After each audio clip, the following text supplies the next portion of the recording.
Familja prej 6 antarës e Kadri Pucit largohet përfundimisht nga kjo kasole. Ata do të shkojnë në institut ku do të strehohen dhe prej disa kohësh do të jenë në monitorimin e shërbimit social shtetror. Kjo kasole do t'i kthehet pronarit dhe aty mund të strehohet gjithçka, po jo më familja prej 6 antarësh. Pas 3 vitesh jetese në një kasole, ku nuk kishin asnjë prej kushteve, situata për këtë familje do ndryshojë rrënjësisht. Pas apelit në News 24 të familjes prej 6 antarësh të Kadri Pucit që jetonte në Laprak, shërbimi social shtetror i nxjerr nga mjerimi dhe i strehon në një prej godinave të institutit bujqësor. U larguan pak ditë më parë me shpresën se do riktheheshim sërish, por me lajme të mira. Dhe ja sot kjo familje do të jetojë normalisht, si shumë familje të tjera në Tiranë. Hajde, shkoftë mbar.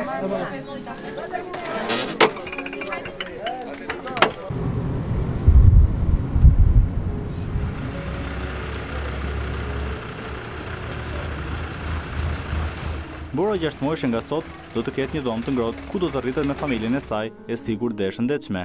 Drejtoresha rajonale e shërbimit shtetror për Tiranën, Ervis Ramani, deklaroi se mundi ta strehonte këtë familje pas publikimit të bërë në News 24, por nuk harroi pa sistemuar fëmijët, ndërsa së shpejti do të sigurojë dhe një punë për kryefamiljarin. Më vjen mirë që u strehua pikërisht në fushatën që ka lançuar ministri Shqipëria dhuron.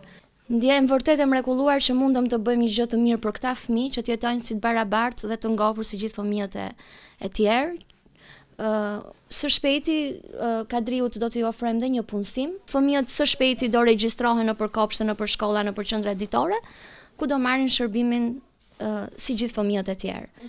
Faleminderit dhe prej jush që ndoqët këtë rast dhe na bët me dije që kishin dhe njerëz të tillë në nevojë dhe që mundëm ta realizojmë qëllimin. Familja Puci duket e lumtur, ku fjala që thon më shpesh është faleminderit. Nihem shumë mirë, më shkurt. Faleminderit për këtë enik komplet që u interesuan e po më strehojnë shtëfoshnjë nga kushtet jam shumë i kënaqur. Faleminderit për këtyre. Ula Zoti Zoti Kalamajt, ju bob Zoti 100 vjet këtë fëmijëve, edhe ju uroj shumë suksese. Mund t'ja themi se së bashku me ato ja dolën? Në krye pas. Marcela, si duket kjo shtëpiere? Shumë mirë. Në krahasim me atë që ishte, si është? Këtu mirë. Faleminderit. Shërbimi social shtetror së bashku me Njësinë Bashkiake do të mbajnë në monitorim këtë familje për t'u gjendur pranë në rast vështirësish, por edhe për të këshilluar për çdo situatë që mund të përjetojnë.